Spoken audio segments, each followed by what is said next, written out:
Hey, Chris Jenkins, credentialed member of the media, covering the Carolina Panthers for Charlotte Vibe. Welcome to today's Saturday, very casual. I like to talk to you guys about each week, certainly with updates on the Carolina Panthers and more. Got a special guest with me today, but you know my show, I always like to be casual, like to be personal, like to connect with you guys. So we're going to get into the headlines, Robby Anderson, David Tepper, OTAs. But I want to show you the little guy for a second because I haven't shown you this little guy in a minute. Look, oh, he's peeking at his mommy. Look at there. He's trying to reach for the microphone. Don't reach for the microphone. Ouch! So, hey, I saw somebody. He's steady looking for mom. I love when I see people out while I'm out and everybody speaks. So if you see me while you're out, please do speak. Saw someone the other day and they mentioned that they had been following me for a while, knew about my son. So I wanted to take a moment to be personal. This little guy is about to be 9 months old. You want to say hey? No, he ain't going to say hey. He's about to be 9 months. So sometimes if you see me with some red eyes, be on a struggle bus or maybe 2 minutes late, it's because of this guy right here that I love. He has, thank you, close the door. I mean, you can stay in if you want. He has yet to make it through a full week of daycare and probably a month. And it's tough, but hey, if you have kids, it's tough for everybody. I'm no unique circumstance, again, just sharing. But I love him to death. And then my oldest son, which some may know about from following me for a while, the Marine is actually on his first international trip in Norway. He's going to be over there for a couple of weeks. So life continues to grow, to go. And it's cool, and I love sharing that with you. But let's go ahead and get into this very casual Saturday conversation. I figure we can stay online for about 30 minutes, a little live video. Before I go into it too much, man of the people, I work for you. So if there's something that you want to know, that you want me to go and ask a player or coach, find out, shoot me a message, social media, Twitter, Instagram, Facebook, wherever you can find me. I'd love to get those questions answered for you. So let me say what's up to a few people. I see people already started to tune in and talk about Robbie. But what's up, Donald? Just Don't Care, Kent Sullivan, Kel Davis. How is everybody doing? So I'm going to talk also about my observations from OTAs, something that the media gets to see once a week for one day. So I believe it was Wednesday this week that we had a chance to be at OTA. So I'm going to share some of that with you all. But first, let's go ahead and get into it. Actually, let me get my notes together. And first things first, we got it upcoming. It starts next week, mandatory OTA. So that's when things get a little bit more real in terms of players positioning, who's coming, who's not coming, what they may be trying to do. Fortunately, the media will get to attend more of the mandatory OTAs. We only got to attend one voluntary OTAs per week. We should be able to see most of the mandatory, all three of the mandatory OTAs. So stay tuned. Subscribe if you haven't subscribed. Hit the like button. It helps other people that are Carolina Panthers fans find out about us, which, by the way, let me give a quick shout out. Don't know if they're watching. I'm sure they will at some time. Panther Nation podcast. If you haven't checked out Rashad and Dave, please do. Those guys. I love people that are in the YouTube space and they really get the whole community kind of deal and support one another. And they support me. So recently, a lot of other people do too. So I'm not just saying only those guys do, but they recently did something. I want to shout them out. And just also let anybody out there know that if you got a YouTube channel, podcast, whatever, and you ever want me on your show, hey, I'm a people person. I'm more than happy to do so. But what do you want me to watch during mandatory OTAs, okay? Matt Corral, I can't say his name. Matt Corral, Sam Darnold. I've heard people talking about J.C. Horn. He's super great. Who do you want me to watch or what do you want me to watch for? Let me know. I'll make that as part of my notes and be sure to try to bring some extra attention and watch that and be able to report on that for you again. That starts next week. All right, so a few of these headlines. David Tepper, just getting you up to date on Panthers news as a whole. By the way, I believe, I'm not even going to say what I believe because I don't know for sure. So I'm not going to say that. But David Tepper, as you know, the project in Rock Hill continues to look like it's just never going to happen. So he filed for bankruptcy several weeks ago. And then this week, not surprisingly in the business world, David Tepper was sued along with the city of Rock Hill, along with all the companies or several companies that David Tepper owns, trying to recover $21 million, some of the monies that he's getting out of paying currently through filing bankruptcy. So I'm sure David Tepper been in business for quite some time, being quite savvy, knew something like this would come. And if anything comes out of it, I will continue to report that for you guys. And if you haven't already done so, please start loading me up with some comments. I want to get to all those comments. And let's go ahead and get to the big headliner. Earlier today, I would guess, at this point, maybe about 4 hours ago, could be a little bit more, it surfaced on the internet world. My man, Robbie Anderson, is voicing his opinion and saying some interesting things. What Robbie said was he is thinking about retirement. So that's strange. That's pretty strange. Robbie Anderson, 29 years old, 7 seasons in the NFL, out of Temple with Coach Matt Rule, said he's thinking about retirement. So it's been a very interesting offseason for Robbie Anderson. I haven't followed every single thing that he's done, but I know one of the things he did was say that he doesn't want Baker Mayfield. And that was definitely interesting to hear a starting receiver say, I don't want a guy that my team may be considering. He's not our number one wide receiver, but he's certainly a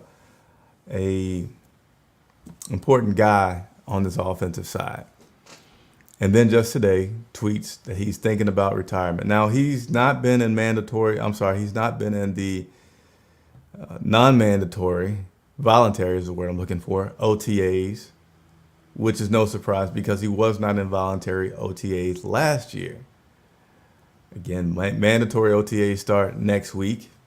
Was this Robbie Anderson just sitting around at the pool, having a drink, and say, man, you know what? I'm enjoying life. I don't need to play football. I'm thinking about retirement. Was it just a random tweet like that? But you got to think of this guy being 29 years old, been in this league for 7 seasons.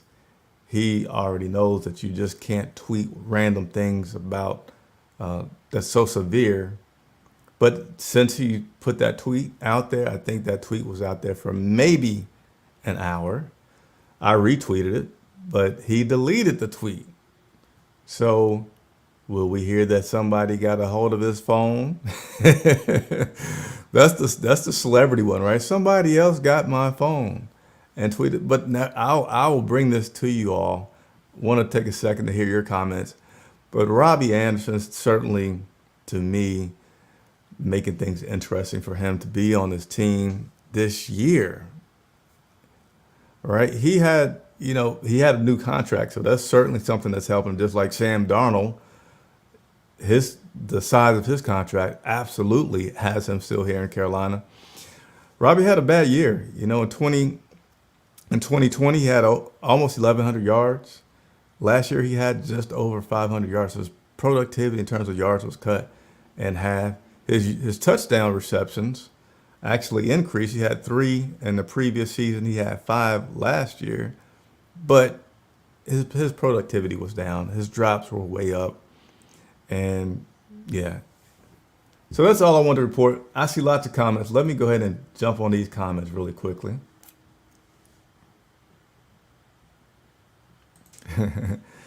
The way Robbie was playing last year, might as well that or Robbie is trying to pull a Gronk, which is definitely isn't going to happen. Appreciate you, Donald Duck. Another comment here from a man, Kent. Kent, appreciate your comments. I'm going to read that comment that you see on the screen in just a second.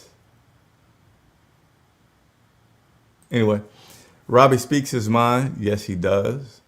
And you know what? I'm going to say this. Let me go ahead and read Kent's comment, though. Robbie speaks his mind. He's feeling the frustrations of all the rest of the fans are feeling. The Carolina culture is on its ear. So I haven't been able to talk to Robbie Anderson directly, really, since he's been here because of COVID. And when I say directly, I've got a chance to talk to him at the podium. I remember when he got hit pretty hard, I talked to him about his weight and all that stuff. But I'm talking about like at his locker, or just kind of those times that reporters, we live for, getting the guy kind of one-on-one and being able to talk to him more, connect more, and learn more about him. I haven't been able to do that with Robbie because of COVID, and we have not been in locker rooms for more than 2 years. Can't wait to get in locker rooms this year. He was a guy that I said, he's going to be the first guy that when locker rooms are back open that I'm... All right, let's play a little Carolina Panthers trivia. Tell me what... Sorry about that, hit a button. That I want to talk to, because I just want to understand him a little bit more. After this comment here, it hasn't changed. Robbie Anderson is the first guy I want to talk to because he seems to be the most unknown, like what's going on. But nevertheless, let's go through some more of these comments here.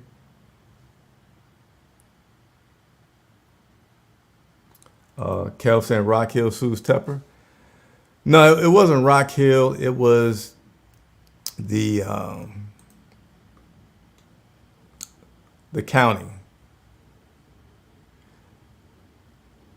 York County is suing, not the city. The county is suing him. Appreciate the question, Kel.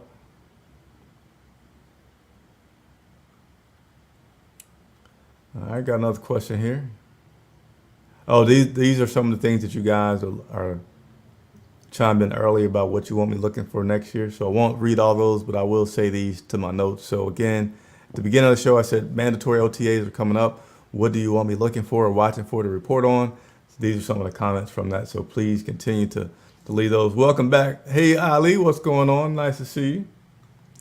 Choppy saying happy for me and the new family edition. Yeah, that little guy be keeping me up. Is Shy Smith participating in these practices? Again, some more for things you guys want me to look out for, and I will. Running backs. So Kel says Robbie just needs a mental break. He's not been around. First of all, the team didn't make the playoffs, so you had an early break there. He hasn't been around for the 3-4 weeks of voluntary OTA, so he's had a mental break there. He got engaged, I believe, during the offseason. If it wasn't during the offseason, it was near the end of last season, enjoying some time with his fiance there. So, I mean, I feel like he's had some mental breaks. Appreciate it, Paul, on the new baby.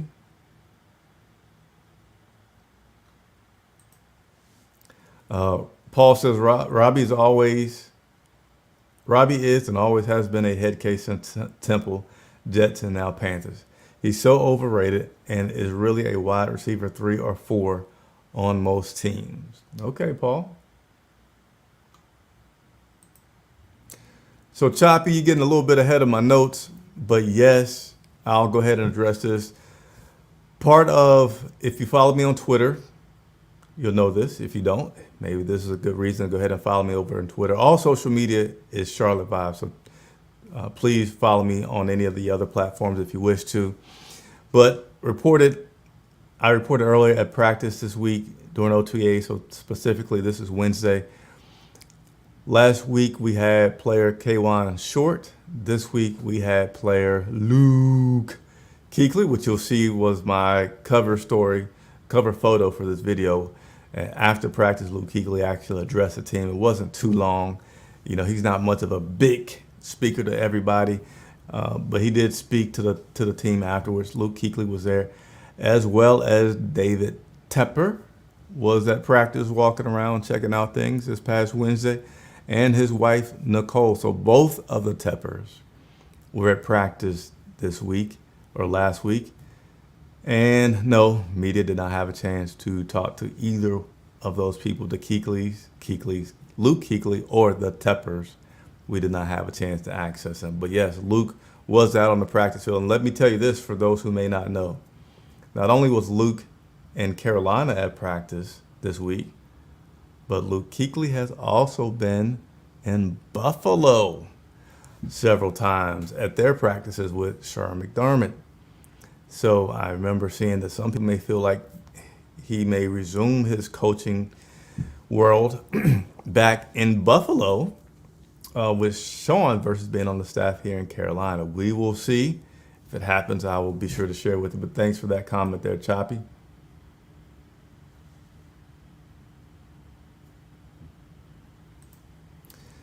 And Paul just voicing his opinion on Robbie that he must have had 15 to 20 drops last year. Doesn't block well and is afraid of contact. He's an average wide receiver, in my opinion. I wouldn't so much say that he's afraid of contact.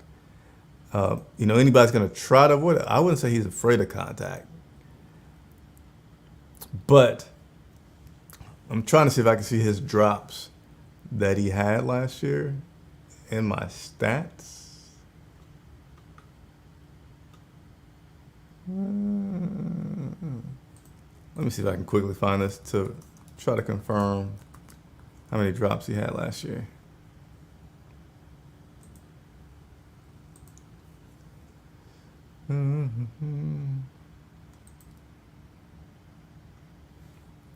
I don't think I'm going to be able to quickly find it. It says he has 7 drops, but I'm not going to swear on that with the site that I'm looking at because I don't feel like it's completely accurate. I'm going to look at one more.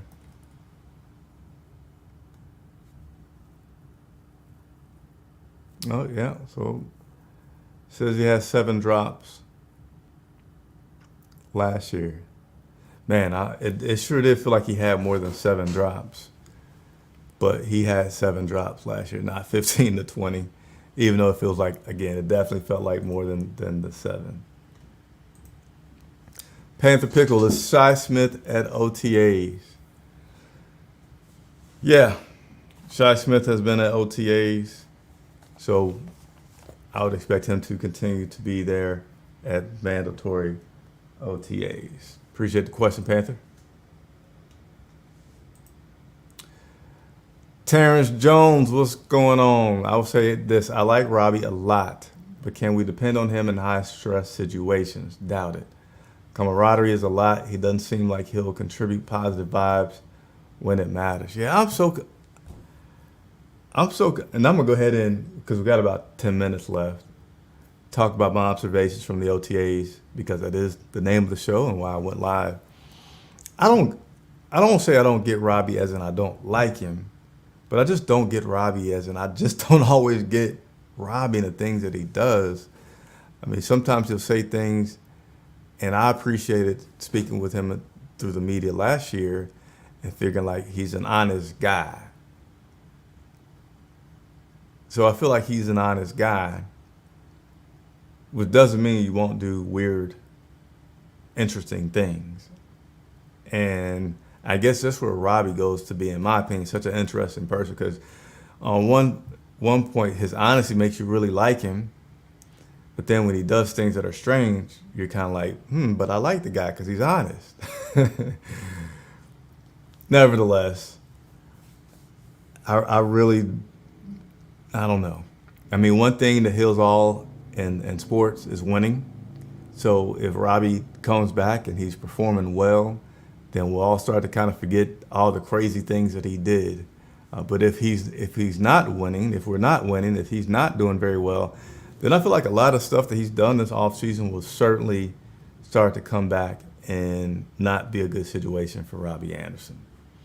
I'm going to go ahead and finish up with 2 more comments here, and then I'm going to, again, go into the observations. This is from Paul, I never liked Robbie Anderson. It's nothing personal. I have no problem with the players speaking their minds, but he's never really been a team player anywhere that he's played. He's too selfish, in my opinion. Trill says, we don't know these players personally to be calling them anything. Yeah. That's something that I, as a reporter, always put out, is about players being actually people. And you're never going to see me really attack a person on a personal level. I'll mostly be talking about their football performance. But Yeah, you don't know what's all going on. That's for sure. All right, appreciate. So I'm gonna go through my notes, and these notes I don't have any big. Oh, let me change my screen graphics here. I don't have any big fancy graphics and everything. These are just some notes that I jotted down while watching OTAs.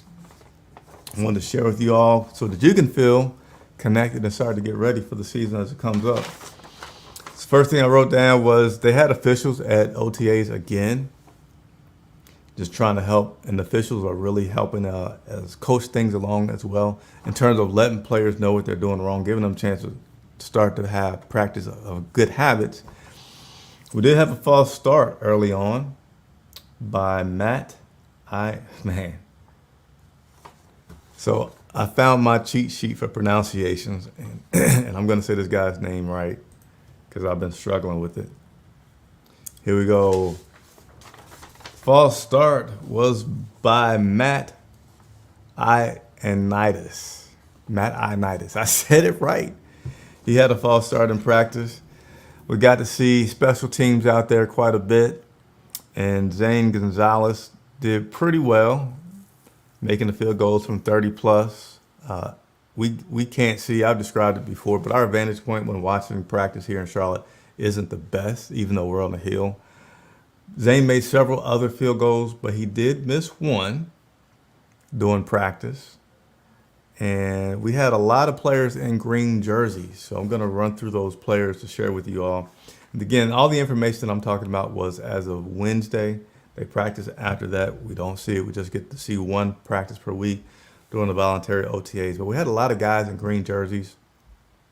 Green jerseys are something that I found out that players wear to say, really, really don't touch me. So I still see these players getting touched, but it's something that they do. But nevertheless, since I started doing it, I'm going to continue to report the guys in green jerseys. Number 80, Ian Thomas, was in a green jersey on Wednesday.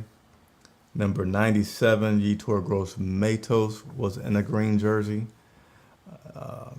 Number 87, Josh, tight end. He was in a. I can't say Josh's last name. Let me use my cheat sheet so I can get it right.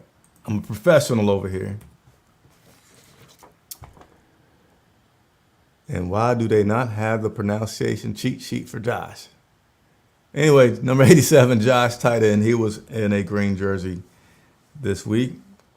Number 24, cornerback C.J. Henderson, also had on a green jersey. And number 28, Keith Taylor Jr., also a cornerback.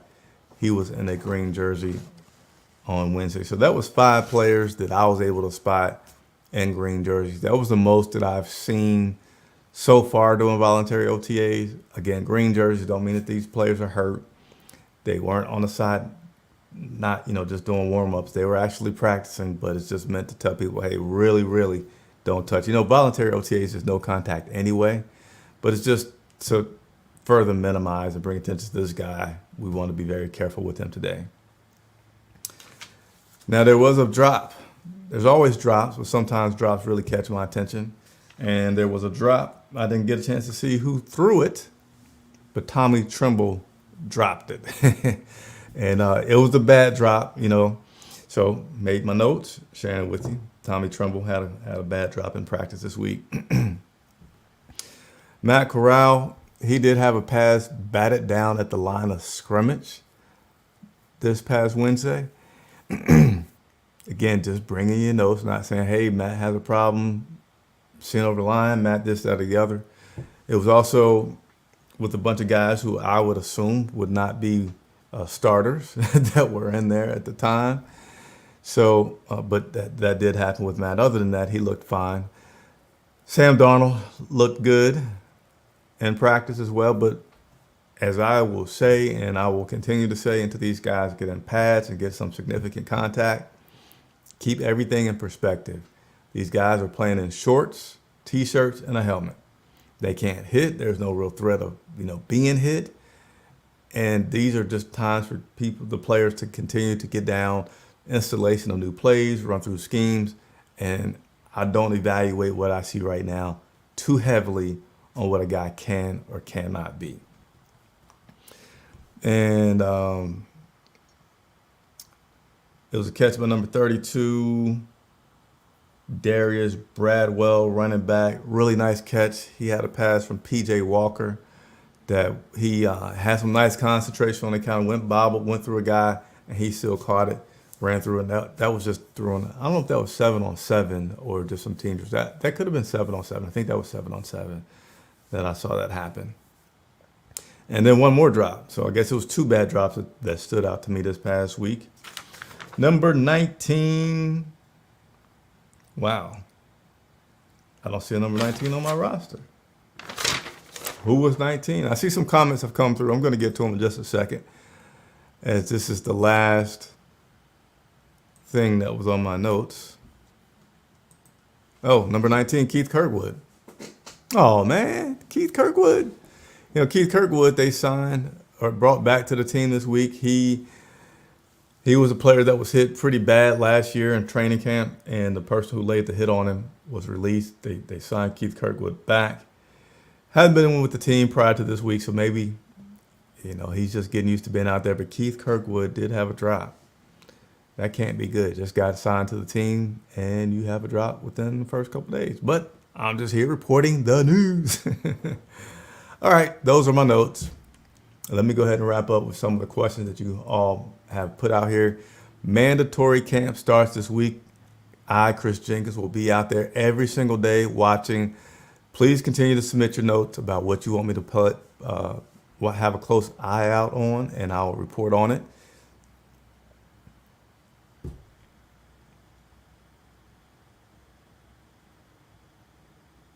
Just going through this.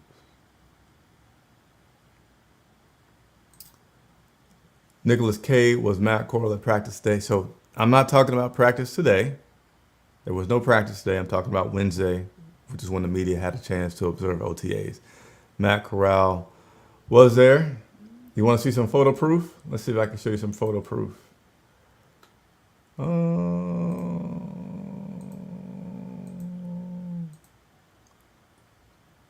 Photo proof of Matt. No, I can't show it. It's on my other computer. Sorry. But yes, he was at practice the other day. And as far as I know, he was at practice all week. What else do we have here?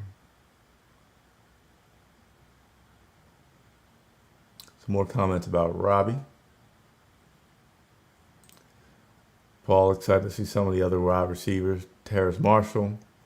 If you haven't seen the interview that I did with Terrace Marshall last year, please go back and check out that interview.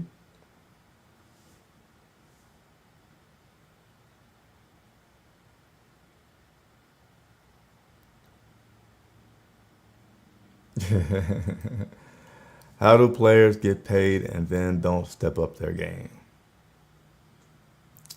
I hear you, Brad. I hear you. I would like to see how J.C. Horn is doing after breaking his foot. So, J.C. Horn, number 8, he's pretty easy to watch and see in practice. He practices very enthusiastically. He's been looking pretty good. So I'll keep an eye out on him for you all, because I know everybody's interested in seeing how he performs, because there was so much potential that you felt like he had last year, and then he got hurt and missed a lot. But he's been looking pretty good so far. I'll continue to report what I see to you all. Oh, JC looked promising before injury. I haven't gotten any pictures of JC. I will try to get some this week. So that's it. Appreciate you tuning in. We'll be back out there in a couple of days, bringing you some more information about this Carolina Panthers team. All right, last question that came in here. Right at the buzzer. I'm going to take care of you, Super Trebo. Are you in any way worried about the Panthers will leave North Carolina eventually? Or no? And if not, where do you think the new training facility might end up for the Panthers? Appreciate it, Super. So am I worried about the Panthers leaving North Carolina? I have a homework assignment to research just how difficult it would be for this team to leave North Carolina. Off the top of my head, I know that they have to get voting approved on by the league, something that's typically not that difficult. I know that they have to present reasons that something, why things aren't working out where they are.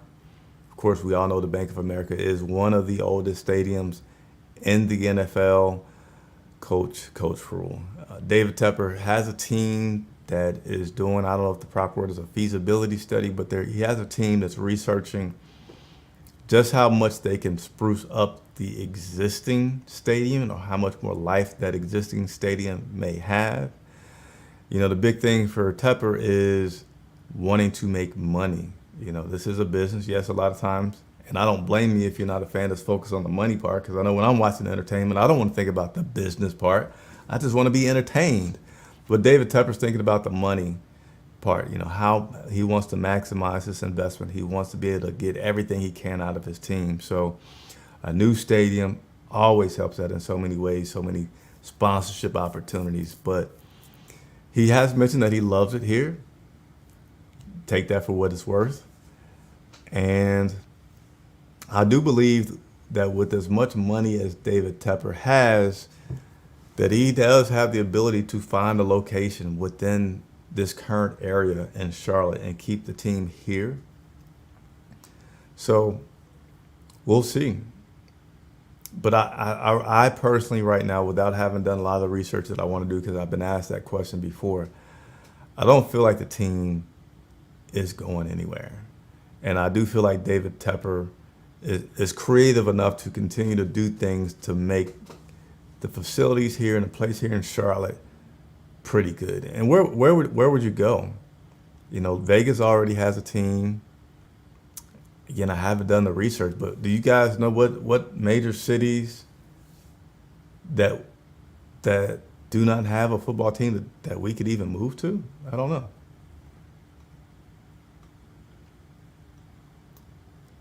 Okay, appreciate it here. Paul says 3 cities looking for NFL franchises. St. Louis, which had a team. Oklahoma City.